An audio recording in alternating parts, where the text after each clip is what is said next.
नमस्कार दोस्तों, स्वागत है आपका एक्सेल एकेडमी में। I am Shubham with you. तो दोस्तों, अगर आप भी मेरे साथ हैं तो वीडियो को लाइक, शेयर और चैनल को जरूर सब्सक्राइब करें। दोस्तों, आज एक हम महान सुधारक, न्यायाधीश, विचारक और इसके साथ साथ कई और उपाधियों और व्यक्तित्व के धनी रनाडे जी के बारे में जानेंगे, जिनके लिए उपमाएं छोटी पड़ जाएंगी, कम पड़ जाएंगी। आज उन्हीं एक महान स्वतंत्रता सेनानी के बारे में जानेंगे। तो चलिए शुरू करते हैं। तो सबसे पहले यहाँ पर अगर हम चर्चा के मुख्य आधार पर बात करें तो साथियों, हम सबसे पहले जानेंगे, जैसा कि मैंने पहली लाइन में ही कहा, कि इनको इतनी ज्यादा उपाधि दी गई है, यहाँ तक कि इनका जो दौर था उसे रनाडे युग ही कह दिया गया। अर्थात इनकी जो कार्यशैली है उससे लोग बहुत ज्यादा प्रभावित थे। अभी आप किसी को कोई उपाधि दे रहे हैं तो उसकी किसी जो है कि विशेष आदत की वजह से, विशेष कार्य की वजह से ही उसे किसी उपाधि अथवा उपमा से सम्मानित किया जाता है। तो वही बात यहाँ पर कही गई। तो यहाँ पर सबसे पहली बात इनके लिए कहा गया कि इनको महाराष्ट्र का सुकरात कहा जाता है। क्यों कहा जाता है, इसे हम वीडियो में देखने वाले हैं। और दूसरी बात, इनको अर्थशास्त्र का जनक, आधुनिक अर्थशास्त्र का जनक क्यों कहा जाता है, इसे भी अभी हम वीडियो में आगे देखने वाले हैं। मतलब इस वीडियो में किस टॉपिक पर चर्चा होगी उसी बात को यहाँ पर बताया गया है। तो यहाँ पर आगे बताया जा रहा है कि तिलक और जो है कि रनाडे के बीच क्या मतभेद थे उसे जानना सबसे ज्यादा जरूरी है। और आपने देखा होगा कि मैंने जो राजनीतिक विचारक हैं उनके और किसी दूसरे राजनीतिक विचारक के मध्य जो टकराव हैं, जो मतभेद हैं, उनको बताने पर ज्यादा फोकस किया है। क्यों?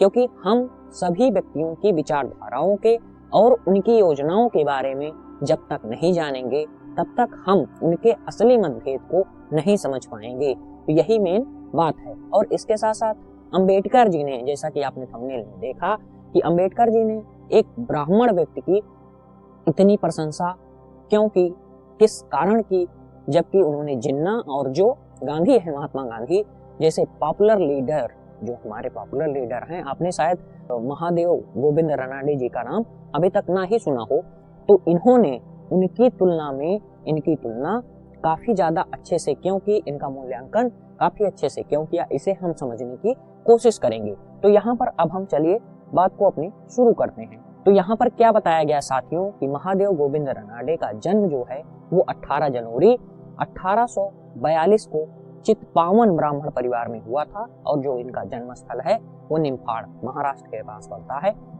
यहीं पर हुआ था। और इसके साथ साथ इनकी जो कहानियां, मतलब ये जो बैकग्राउंड मैं बताता हूँ, व्यक्तित्व का परिचय, ये बहुत सामान्य होता है क्योंकि ये सामान्य बातें हैं। इनका हमारे, मतलब ये ऐसा नहीं कह रहा हूँ कि ये ज्यादा जरूरी नहीं है, लेकिन इतना मेरे दृष्टि से इतना इसका योगदान रही है जितना कि इन्होंने समाज को क्या दिया, समाज में इन्होंने क्या कार्य किया, इस बात को जानना है। तो यहाँ पर जो ये बात कही जा रही है, तो यहाँ पर क्या बात कही गई, यहाँ पर बात कही गई कि इनका जो विवाह था, यहाँ पर जैसे मैंने लिख दिया है कि प्रथम पत्नी, जैसे इनका विवाह बाल समय में ही हो गया, उस समय बाल विवाह की प्रथा ही थी। तो यहाँ पर क्या हो गया कि इनका विवाह बहुत जल्दी हो जाता है, लगभग 14 वर्ष की आयु में इनका विवाह हो जाता है, जबकि ये उस समय भी इसका विरोध कर रहे थे और इनके पिताजी से बहस भी होती है, लेकिन इस बहस में ये असफल होते हैं, जिसके उपरांत इनको विवाह करना पड़ता है। तो ये पूरा मामला हुआ। अब इसके बाद क्या बताया गया कि इनकी जो पहली पत्नी थी उनका निधन हो जाता है।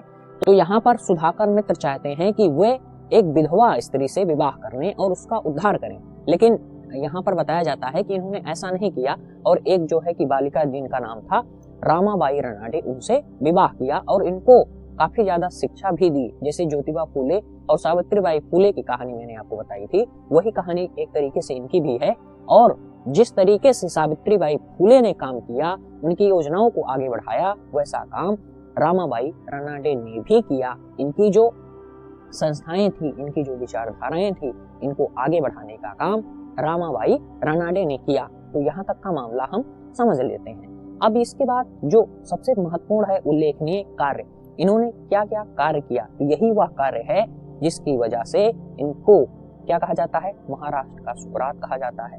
तो सुकरात, जिसके बारे में आपने सुना होगा, काफी लाइनें सुनी होंगी, तो वहां पर एथेंस में जो है कि काफी ज्यादा परिवर्तन लाए थे और जो रूढ़वादी विचारधारा थी और जो वहां की परंपरावादी विचारधारा थी उसमें काफी ज्यादा परिवर्तन लाए थे और इसके साथ साथ उनको जो है कि जहर देके मार भी दिया गया था। तो यहाँ पर बहुत सी कहानियां हैं तो हम वहां पर नहीं जाते हैं, लेकिन वहां पर एक सबसे प्रसिद्ध लाइन थी, जैसे कि उस कहानी को जल्दी से मैं बताता हूँ कि काम की है। तो वहां पर क्या था कि जब उनको मारने की पूरी योजना बना दी गई थी, इनको इस तरीके से मारना है, तो उनका जो शिष्य था प्लेटो वो उनको वहां से भगाने की पूरी कोशिश कर लिया था। तो उन्होंने एक लाइन कही थी सबसे महत्वपूर्ण, और वो क्रांतिकारियों और विचारधाराओं के बीच काफी ज्यादा समन्वय स्थापित करती है, महत्व रखती है।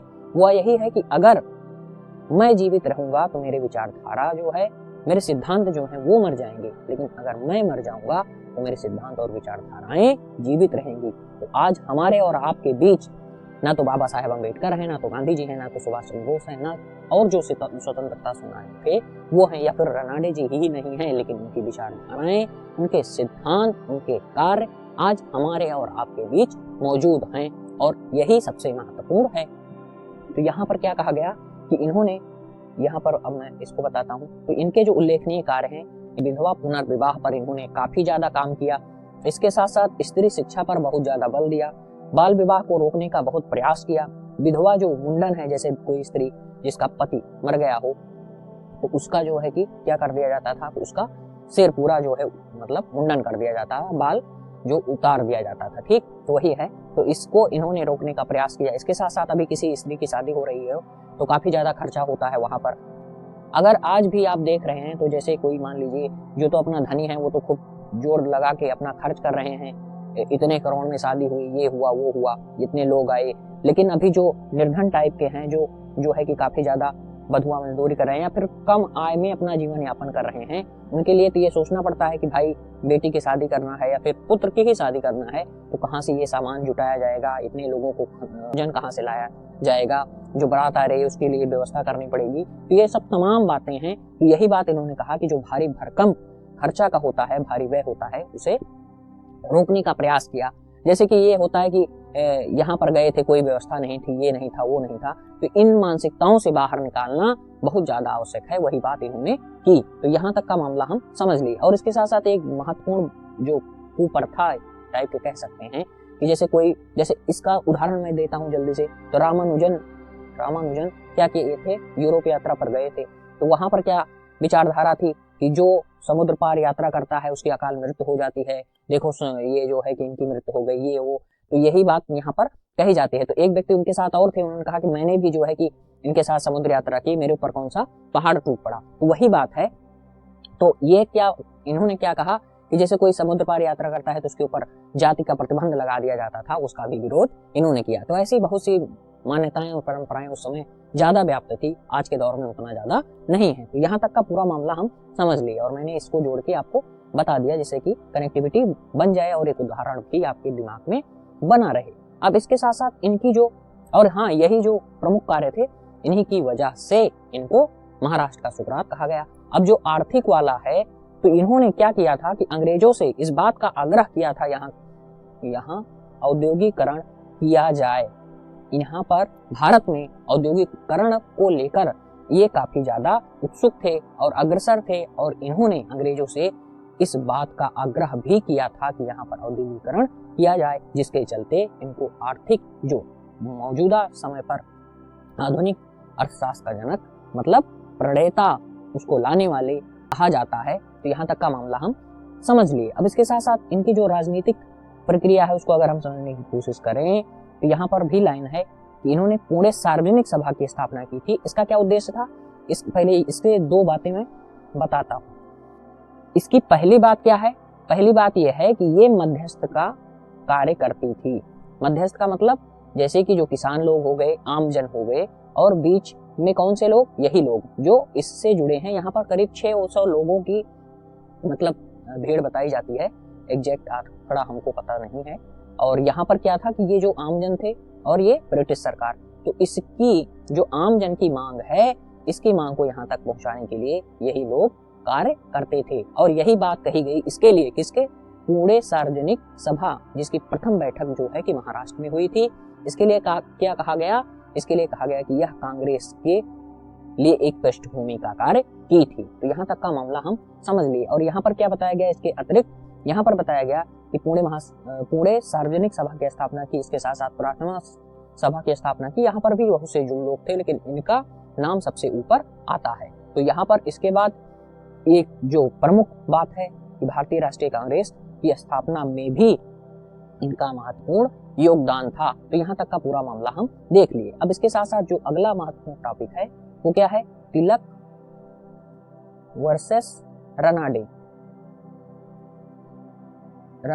तो इस बात को अब हम यहाँ पर समझने की कोशिश करते हैं। तो यहाँ पर क्या बताया गया कि बाल गंगाधर तिलक के ये विरोधी वहीं गोपाल कृष्ण गोखले के वरिष्ठ सलाहकार माने जाते हैं। तो यहाँ पर तिलक के विरोधी किस तौर पर दिखाई पड़ते हैं, इस बात को हमें समझने की कोशिश करनी है। तो ये जो लाइन है इसे आप अगर ध्यान से पढ़ेंगे तो इस बात को समझ पाएंगे। तो यहाँ पर गणेश उत्सव जो बात थी इसके बारे में मैं नेक्स्ट लेक्चर बना दूंगा, लेकिन यहाँ पर ज्यादा चर्चा नहीं करूंगा, क्योंकि यहाँ पर हम इस टॉपिक को देख रहे हैं। किस टॉपिक को, तिलक और रनाडे जी के जो विचार थे इनको समझने की कोशिश कर रहे हैं। तो यहाँ पर क्या बताया गया कि जो गणेश उत्सव था तो उसमें क्या हो रहा था, इस बात को समझिए कि जो कट्टरपंथी थे और जो नरमपंथी थे इनके बीच टकराव की स्थिति आ गई थी, वैचारिक टकराव की स्थिति आ गई थी। तो यहाँ पर बताया गया कि बीच गृह युद्ध की अभिव्यक्ति था। अब इसके बाद क्या है कि 1890 के दशक की शुरुआत में तिलक ने खुद को महादेव रनाडे और गोपाल गणेश अगारकर जैसे उदारवादी राजनीतिक अनुनय के पुरुषों के खिलाफ पाया। मतलब ये जो उनके क्रियाकलाप थे उसके ये दोनों महान नेता, बड़े नेता, स्वतंत्रता सेनानी विरुद्ध दिखाई पड़ते हैं। तो वही बात यहाँ पर इन्होंने बताई। ये बात कौन कह रहा है, ये बात कह रहे हैं एक इतिहासकार और एक लेखक डॉक्टर अरुण जी कहते हैं कि रनाडे ने 1899 में अपने एक भाषण में कहा था कि धर्म एक बहुत ही व्यक्तिगत मामला है और इसे सड़क पर नहीं लाया जाना चाहिए। यहाँ पर किस बात को संकेत दे रहे हैं, गणेश उत्सव को लेकर के ये बात कह रहे हैं। और इसके साथ साथ कहा कि मुझे इसमें धार्मिक संघर्ष के संकेत दिखाई पड़ते हैं और यहाँ पर कई जगह पर दंगे और इसके साथ साथ सांप्रदायिक झड़प भी हुई थी। अब यहाँ तक का पूरा मामला हम देख लिए और जो रनाडे वाली बात थी इसको भी हमने देख लिया। अब इसके साथ साथ किस बात को हमें देखने की जरूरत है, वो है सबसे लास्ट पॉइंट अपना अंबेडकर जी की। तो यहाँ पर जो हमारा जो थंबनेल है वहां पर मैंने जो लिखा है उस लाइन को स्पष्ट करने के लिए मैं इस बात को बताता हूँ। तो आइए अब अंबेडकर जी के बारे में जानते हैं। इन्होंने रनाडे की बहुत ज्यादा प्रशंसा की और ये जो है कि एक भाषण दिए थे, उसी का एक भाषण था वो इंग्लिश में था, अंग्रेजी में थे, और उसे जो है कि एक बुक का स्थान दे दिया गया जिसमें रनाडे, गांधी और जिन्ना के विषय में बहुत सी बातें इन्होंने की थी। तो यहाँ पर इन्होंने क्या कहा कि इन्होंने, जैसे कि वहां पर मैंने अपने थंबनेल में ही लिखा है कि अंबेडकर ने एक ब्राह्मण, जो चूंकि ये रनाडे जी तो ब्राह्मण थे और रनाडे और ब्राह्मण की प्रशंसा किसकी तुलना में की, गांधी और जिन्ना की। तो यहाँ पर इन्होंने क्या बताया कि रनाडे की इन्होंने प्रशंसा की, लेकिन इन्होंने बताया कि गांधी और जिन्ना के खिलाफ, इनके खिलाफ होने का दर्जा इन्होंने दिया। किसने दिया? अंबेडकर जी ने। किसको दिया? रनाडे जी को दिया।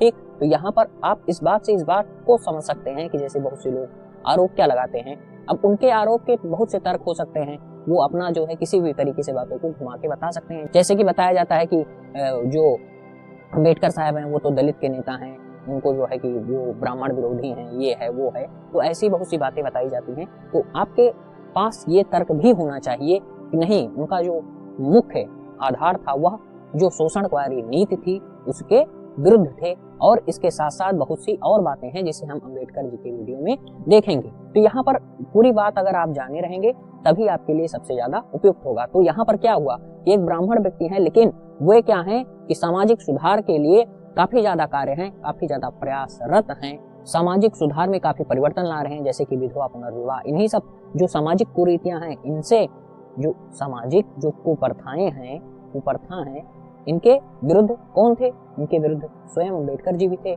और स्त्रियों के शिक्षण पर बल देने के लिए कौन बात कर रहा था? अंबेडकर जी कर रहे थे। तो यहाँ पर इन्होंने इनका खुलकर समर्थन किया और इनकी प्रशंसा भी की। तो इस बात से आप क्या समझ सकते हैं? इस कहानी से आप यही समझ सकते हैं कि जो व्यक्ति समाज में परिवर्तन ला रहा है, वह चाहे जिस जाति धर्म का है, उसका जो है सहयोग कौन कर रहे हैं? अंबेडकर जी कर रहे हैं। तो इस बात से आप इस बात को समझ पाए होंगे। तो आशा करता हूँ यह जानकारी आपको काफी रोचक लगी होगी और वीडियो को लाइक, शेयर और चैनल को जरूर सब्सक्राइब करें। हम मिलते हैं किसी नेक्स्ट वीडियो में। आप सभी को बहुत बहुत धन्यवाद।